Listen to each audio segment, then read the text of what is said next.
नमस्कार। आजको कथा रहेको छ गुणकेशरी मैया। कथा खजाना। अब लागौ कथातिर। एका देशमा एकजना सार्की थियो। त्यसले सबैलाई माया गर्थ्यो। त्यस सार्कीको नाम अजक प्रसाद थियो। त्यसकी गुणकेशरी मैया नाम गरेकी एउटी छोरी थिई। एक्ली छोरी भएकीले एकलौटी खान पाउँदा गुणकेशरी मैया चाँडै हुर्की। गुणकेशरी मैया रूपमा ज्यादै सुन्दरी थिई। ऊ कसैलाई टेर्दिनथी। सार्कीले माया गरेर पालेको हुनाले छरछिमेकी इष्टमित्र गुठियार कसैले पनि उसलाई जिस्क्याउँदैनथे। त्यस्तो व्यवहार देखेर उसले संसारमा आफूभन्दा ठुलो अर्को कोही छैन भन्ने ठानेकी थिई। उतातिर सार्कीलाई पनि गुणकेशरी मैया ठुली भएकीले उसको विवाह गरिदिने पिर थियो। सार्कीले उसलाई बोलाएर एक दिन भन्यो, नानी छोरी, अब तिम्रो विवाह गर्ने बेला भयो। गुणकेशरी मैयाले जवाफ दिई, म संसारमा सबभन्दा ठुलो मानिससँग विवाह गर्छु। संसारमा सबैभन्दा ठुलो को छ? सार्कीले जवाफ दियो, संसारमा सबभन्दा ठुलो राजा छन्।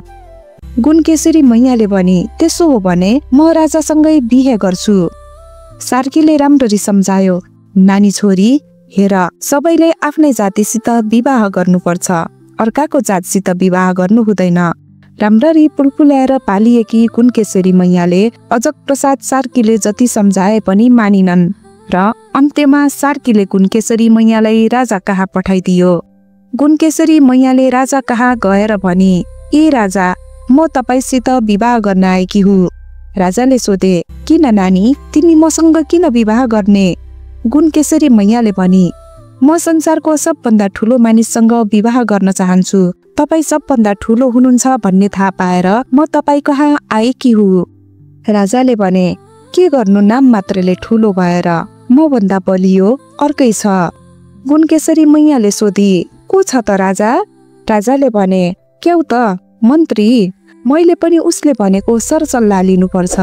तिमीलाई सबभन्दा ठुलोसँग विवाह गर्ने मनसुबा भए मन्त्री कहाँ जाऊ। गुणकेशरी मैया लड्दै पड्दै मन्त्री कहाँ पुगी। त्यस्तो दुःख पाएर आएकी गुणकेशरी मैयालाई देखेर मन्त्रीले सोधे, किन आयो नानी तिमी यहाँ? गुणकेशरी मैयाले भने, म तपाईसित विवाह गर्न आएकी हुँ। मन्त्रीले सोध्यो, के कति कारणले गर्दा मैसँग विवाह गर्न इच्छा गर्यौ? म जस्तो कालो नराम्रोलाई कसरी पत्यायौ? गुणकेशरी मैयाले भने, मेरो इच्छा सबभन्दा ठुलो मानिससँग बिहे गर्नेछ। राजा कहाँ जाँदा राजाले सबभन्दा ठुलो मन्त्री पो हो भनेको हुनाले म यहाँ आएकी हुँ। मन्त्रीले मुसुक्क हाँस्दै जवाफ दिए, नानी, म भन्दा ठुलो त 8 पहरिया पो हो, किनभने उसले मेरो संरक्षण गर्दछ। अत तिमीलाई सबभन्दा ठुलोसँग विवाह गर्ने इच्छा छ भने 8 पहरिया कहाँ जाऊ। गुणकेशरी मैया फेरि 8 पहरिया कहाँ गइन्। 8 पहरियाले त्यस्तै तरिकाले सोध्यो, किन आयौ नानी तिमी यहाँ?